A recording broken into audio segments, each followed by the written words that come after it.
I opened the door to find her standing there, the woman who stole my husband. Her hair was polished, her lips painted in that shade of red he once swore looked best on me. And beside her he stood, my former husband, now her trembling shadow. She didn't waste time. Her smirk widened as if she'd been rehearsing it in the mirror. "We're here for our rightful share of your father's estate," she said smoothly, venom laced in sugar. "Move out immediately." My fingers curled against the doorframe, not from fear, but restraint. If she had looked closely, she might have noticed the calmness in my eyes, because I already knew how this scene would end. I let the silence hang. Then, with the faintest smile, I stepped aside. My lawyer appeared behind me, tall, sharp, his presence cutting the air like a blade. Her smirk faltered for the first time. There was a time I would have bled for him. He wasn't just my husband, he was my safe place, my laughter, my partner in everything. When we first met, I thought fate had handed me my future on a silver tray.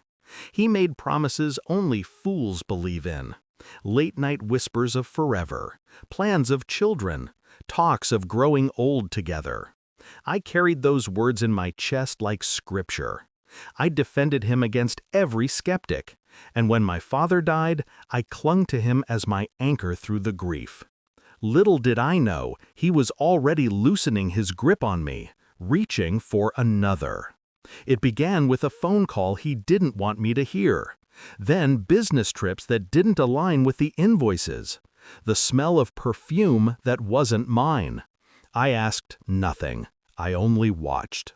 The final blow came when I followed him. The sight of them together, hand in hand, laughing in the shadows of a restaurant where he once took me on my birthday, that was the moment my heart stopped breaking. Because it hardened instead. Tears? They would have fed his ego. Screaming? That would have given her satisfaction. No, I chose silence. And silence is lethal when sharpened into strategy. While he packed his clothes and muttered apologies that meant nothing, I packed away my grief. I hid it where they would never find it, behind my smile. I called my lawyer the next morning. We reviewed every asset, every deed, every loophole he'd forgotten in his arrogance, and we began weaving the net. Step 1. Secure my father's estate. It had never been in my husband's name, but I made sure ironclad protections were in place. No contest, no loophole, not a single chance for him to stake a claim. Step 2. The divorce. I let him believe he'd gotten away with everything. I didn't fight over the little things. I signed quickly, quietly. He thought my silence was weakness. Step 3. The patience. I waited. Waited for him to marry her. Waited for her greed to surface. Waited for the moment she'd walk to my door, demanding what she believed she'd stolen. And then I pulled the final string. Now here she was, my husband's new wife, with a smirk that said she thought she'd already won.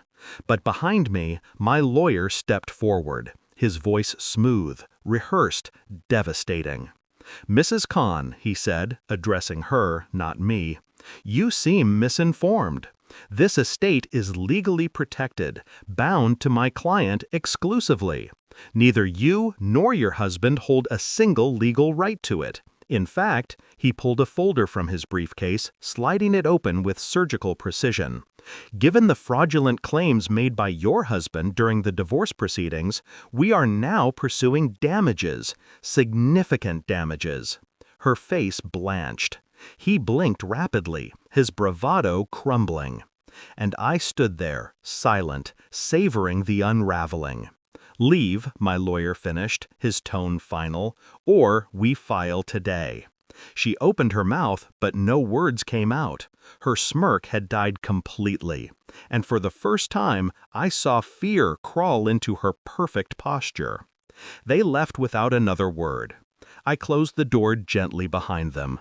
The house was silent again, but this silence wasn't heavy. It was liberation.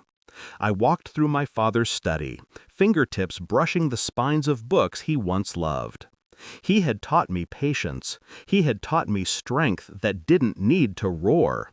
And in that moment, I understood. Revenge isn't about noise. It's about precision. It's about letting them dig their own graves and then making sure they see you standing above it. I didn't lose a husband, I lost a parasite. And I gained something far greater, the satisfaction of knowing that when she came to take everything from me, she left with nothing, not even her smirk.